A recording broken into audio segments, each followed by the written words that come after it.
네, 안녕하세요. 이번 시간에는 문정희님의 율포의 기억에 대해서 공부해 보도록 합시다. 제목을 보니까 율포에 대한 경험을 이야기할 건가 봐요. 그러니까 회고적이라고 할 수 있겠네요. 자, 율포, 포자가 들어갔으니까 어떤 뻘, 갯벌 혹은 바닷가라고 생각하시면 되겠죠. 자, 읽어봅시다. 자, 쭉 보니까요. 이 시는 연애 구분이 없습니다. 총 17행까지 있고요. 연애 구분이 없는 시를 우린 뭐라고 하나요? 단연시라고 하죠. 단연시로 되어 있는 이 시 한번 읽어보도록 할게요. 단연시. 자, 일찍이 어머니가 나를 바닷가에 데려간 것은 소금기 많은 푸른 물을 보여주기 위해서가 아니었다. 바다가 뿌리 뽑혀 밀려나간 후 꿈틀거리는 검은 뻘밭 때문이었다. 뻘밭에 위험을 무릅쓰고 퍼덕거리는 것들, 숨쉬고 사는 것들의 힘을 보여주고 싶었던 것이었다 라고 했는데, 그러면 어머니가 나를 일찍이 과거에 율포에 데려간 경험에 대해서 말하고 있는데요. 그 경험은 어떤 것이냐? 어머니가 나에게 뭔가를 보여주기 위해서 율포에 데려갔는데, 어머니의 의도는 무엇이 아니고 무엇이었대요? 소금기 많은 푸른 물을 보여주기 위해서가 아니고요. 따라서 아니었다라고 했으니까 소금기 많은 푸른 물은 부정적인 의미가 될 거고요. 바다가 뿌리 뽑혀 밀려나간 후 꿈틀거리는 검은 뻘밭 때문이었다. 그래서 어머니는 꿈틀거리는 검은 뻘밭을 보여주기 위해서 나를 율포에 데려갔어요. 자, 뻘밭에 위험을 무릅쓰고 퍼덕거리는 것들을 보여주기 위해서 데려갔어요. 그리고 숨쉬고 사는 것들의 힘을 보여주기 위해서 데려갔습니다. 그러면 뻘밭에서 꿈틀거리는 위험을 무릅쓰고 퍼덕거리는 숨쉬고 사는 것들의 힘은 무엇일까요? 다음 행을 보니까 먹이를 건지기 위해서는 사람들은 왜 무릎을 꺾는 것일까? 깊게 허리를 굽혀야만 할까? 생명이 사는 곳은 왜 저토록 쓸쓸한 맨살일까? 라고 했는데, 여기서 말하는 쓸쓸한 맨살은 바로 뻘밭이 되겠죠. 라고 의문형 어미를 통해서 진짜 스스로에게 물어본 것이죠. 스스로에게 물어보았으니까 이것은 사색하고 성찰한 것이다 라고 이해할 수 있겠죠. 스스로 깊이 생각해 본 거예요. 자, 그러고 나서 일찍이 어머니가 나를 바다에 데려간 것은 저 무의한 해조음을 들려주기 위해서가 아니었다. 그러면 무의한 해조음은 뭘까요? 무의하다라는 것은 이룬 것이 없다라는 뜻이고요. 해조음은 바다에서 들려오는 소리니까 바다의 파도 소리가 될 거예요. 그러면 이 무의한 해조음은 부정적인 거죠. 그것을 들려주기 위해서가 아니고 물 위에 집을 짓는 새들, 그러면 물 위에 집을 짓는 새들은 물 위에 집을 짓는 새들, 생명체들, 물 위에서 사는 생명체들과 각혈하듯 노를 내뿜는 폭우를 배경으로 성자처럼 뻘밭에 고개를 숙이고 먹이를 건지는 그런 사람들은 깊게 허리를 굽히고 무릎을 꺾으면서 뭔가 생업에 종사하는 그런 사람들의 슬프고 경건한 손을 보여주기 위해서였다. 그러면 여기서 슬프고 경건한 손은 긍정의 의미이죠. 보여주기 위해서니까요. 자, 그러면 조금 감이 오시나요? 슬프고 경건한 손은 뻘밭에서 일하는 사람들의 손이 될 거예요. 자, 그러면 다시 조목조목 처음부터 살펴보도록 하죠. 자, 그러면 맨 앞에 부분 6행까지는 자신이 바닷가에 갔던 어머니 손에 이끌려서 율포에 갔던 기억을 말해주는데, 그 기억 속에서 어머니가 자신을 화자를 율포로 데려간 이유는 꿈틀거리는 뻘밭을 보여주기 위해서, 뻘밭에 위험을 무릅쓰고 퍼덕거리는 저 생명체들의 생명력을 보여주기 위해서, 그것들의 힘을 보여주고 싶어서 데려간 것이다 라고 하면서 회상했어요. 과거의 경험을 떠올렸죠. 그러면 소금기 많은 푸른 물은 뭐예요? 그냥 우리가 알고 있는 일반적으로 인식하는 자연으로서의 바다가 되겠죠. 그러니까 엄마는 나를 저 아름다운 바다를 보여주기 위해서 간 것이 아니야 라는 뜻이죠. 그래서 소금기 많은 푸른 물이라고 해서 시각적 이미지죠. 그것을 보여주기 위해서가 아니고 바다가 뿌리 뽑혀 나간 후는 뭘 의미해요? 썰물일 때. 썰물이라서 뻘밭이 그대로 드러날 때 꿈틀거리는 검은 뻘밭 때문이었어요. 그러면 뻘밭이 꿈틀댈까요? 아니면 뻘밭에 있는 생명체, 바다에 사는 생명체들이 꿈틀대는 것이겠죠. 즉, 그 뻘밭에서 온갖 생물들이 생명력을 가지고 있는 그곳을 보여주기 위해서 어머니는 나를 뻘밭으로 데려갔다는 거죠. 뻘밭의 위험을 무릅쓰고, 왜 그러면 생명체들에게 뻘밭은 위험할까요? 다음 행을 보니까 뭐라고 나왔어요? 이 뻘밭에서 생존을 위해서 뭔가 이제 생물들을 캐야 되잖아요. 그런 어부들의 모습. 어부들이 있으니까 이 뻘밭에 사는 생명들에게는 위험한 곳이겠죠. 그런 위험한 곳에서 위험을 무릅쓰고 퍼덕거리는 것들, 즉 이 의미랑 같은 거죠. 온갖 생물들이 퍼덕이는 것, 굉장히 역동적으로 표현했네요. 움직이는 모습은 다 역동적이라고 합니다. 퍼덕이는 것들, 숨쉬고 사는 것들 다 같은 의미죠. 의 힘을 보여주기 위해서다. 그러면 이 뻘밭에 사는 생명체들의 생명력을 보여주기 위해서 어머니는 나를 뻘밭으로 데려갔다라고 이야기하니까 이 뻘밭에 사는 생명체들의 생명력은 인간의 삶과 어떤 관련이 있는지 아마 이야기할 거예요. 여기까지는 관찰이었고요. 과거 경험을 떠올린 것이었죠. 자, 그러면서 한번 사색해 봅니다. 먹이를 건지기 위해서는 사람들은 왜 무릎을 꿇어야 할까?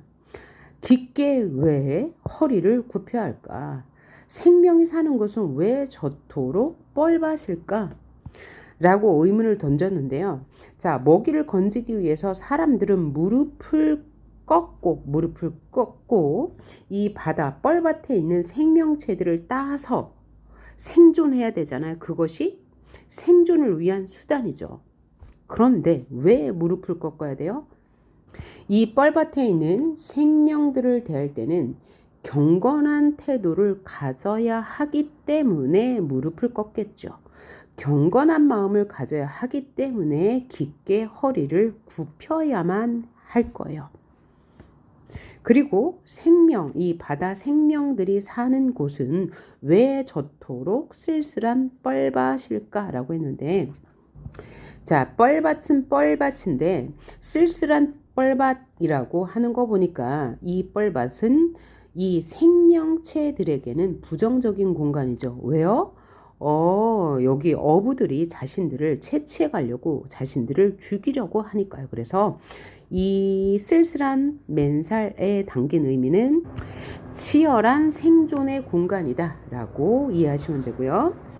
화자는 이렇게 물음을 던졌죠. 왜 무릎을 꺾지? 왜 허리를 굽히지? 왜 쓸쓸한 맨살이지? 이에 대한 답을 한다면 화자의 생각은 이런 거죠. 근원적 생명의 공간이기 때문에 경건한 태도가 필요하다.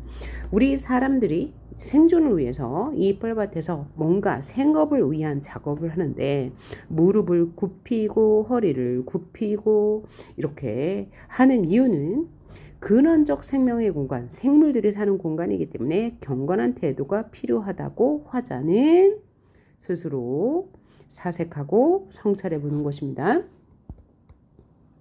그리고 나서 일찍이 어머니가 나를 바다에 데려간 것은 저 무의한 해조음을 들려주기 위해서가 아니다.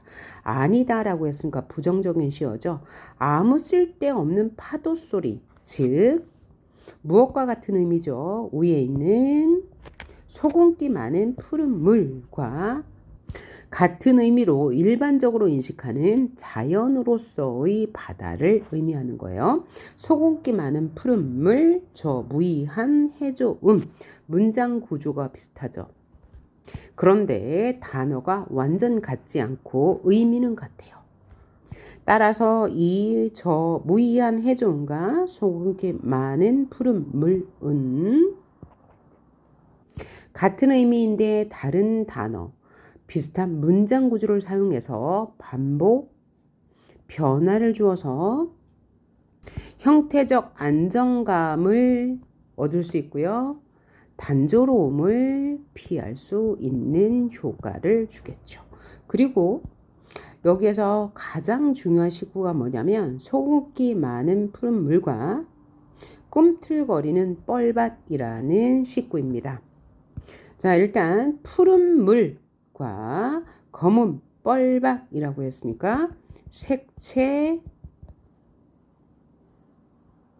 혹은 색채 이미지도 되겠죠. 푸른 검은이라고 했으니까요. 색채의 대조 혹은 색채 이미지의 대조가 있는 거고, 두 번째는 소금기 많은 푸른 물은 그냥 생명력 이런 것을 생각하는 기보다는 일반적으로 알고 있는 바다, 자연으로서의 모습이고, 꿈틀거리는 검은 뻘밭은 생명력이 있는 공간이죠. 그래서 자연과 생명의 대조라고 볼 수 있겠죠. 또 하나는 소금기 많은 푸른 물은 그냥 자연으로서의 모습이지만 꿈틀거리는 검은 뻘밭은 화자에게 뭔가 깨달음을 주는 치열한 생물체들이 살아가는 공간이라는 깨달음을 주는 공간인데요. 끝까지 읽고 한 번 더 이야기해 보도록 합시다. 자, 이렇게 10행까지 해서 6행까지는 화자의 경험을 상기해 보았고요. 6행에서 10행까지는 사색, 성찰을 해 보았습니다. 성찰해 보니까 이 뻘밭은 치열한 생존의 공간이었구나. 사람들이 저렇게 무릎을 꿇고 허리를 굽히면서 이제 그 어떤 생명체, 그 바다 생물을 채취하는 모습은 근원적 생명의 공간이기 때문에 경건한 태도가 필요한 것이겠구나라고 생각해 보았고요. 마지막 단락 볼게요. 일찍이 어머니가 나를 바다에 데려간 것은 저 무의한 해조음을 들려주기 위해서가 아니고 물 위에 집을 짓는 새들, 이것들은 생명체겠죠. 바다에 사는 생명체들과 각혈하듯 노를 내뿜는 폭우를 배경으로. 그럼 각혈하다가 무슨 뜻입니까? 피를 토하다 라는 뜻이므로 각혈하듯 노를 내뿜는 폭우.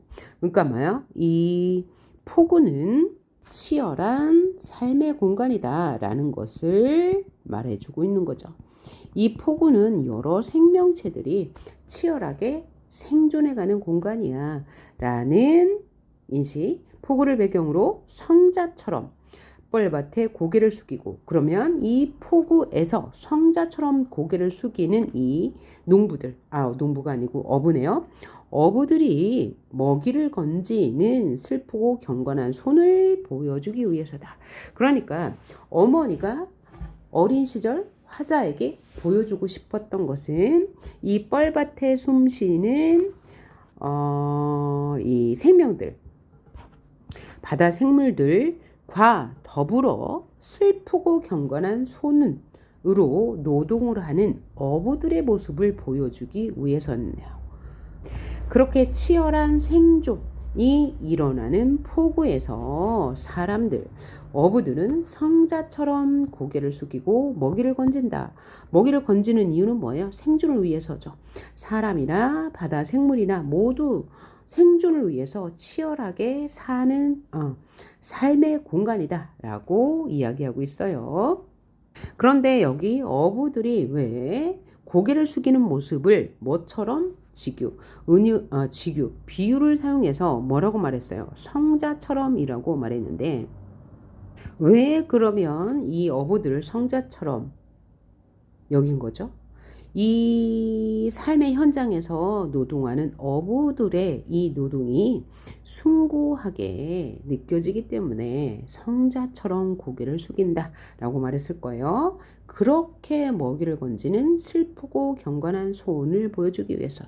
그러니까 치열한 삶의 현장에서 이 어부들이 얼마나 고단하게 숭고하게 생존하고 있는지를 보여주고 있는 거죠. 결국은 화자가 궁극적으로 하고 싶은 말은 이거죠. 슬프고 경건한 손이에요.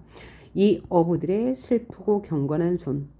자, 슬픈 이유는 노동이 고달프기 때문이고요. 경건한 이유는 그 노동이 숭고하게 느껴졌기 때문이죠. 그래서 슬프고 경건한 손이 의미하는 바는 뭐라고요? 주관식으로 나온다면 노동의 고달픔, 어부들의 노동의 고달픔과 숭고함을 동시에 표현한 것이다 라고 하셔도 되고요. 자, 어부들이 이 바다 생물들을 채취하는 그 대상, 그 생명체에 대한 경건하고 겸손한 자세라고 해도 맞는 말이 될 거예요. 자, 그래서 이 시 전체는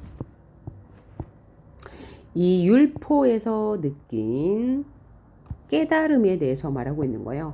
이 율포에서 느낀 깨달음이 뭐죠? 노동의 고달픔과 숭고함입니다. 생명체에 대한 경건하고 겸손한 자세예요.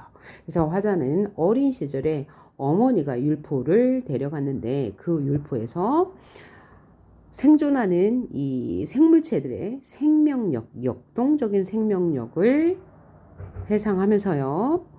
그곳에서 일하는 사람들이 무릎을 꿇고 허리를 굽히고 일하는 이유는 근원적 생명의 공간이기 때문에 겸허한 자세, 경건한 자세가 필요하다라고 말했고, 이런 사색을 통해서 어부들의 이런 성자처럼 고개를 숙이고 일하는 모습의 고달픔과 숭고함에 대해서 깨달았습니다. 이것이 바로 화자가 깨달은 것이에요. 자, 그럼 아까 가장 중요한, 여기가 이제 시상을 집약하는 시어라고 볼 수 있고요.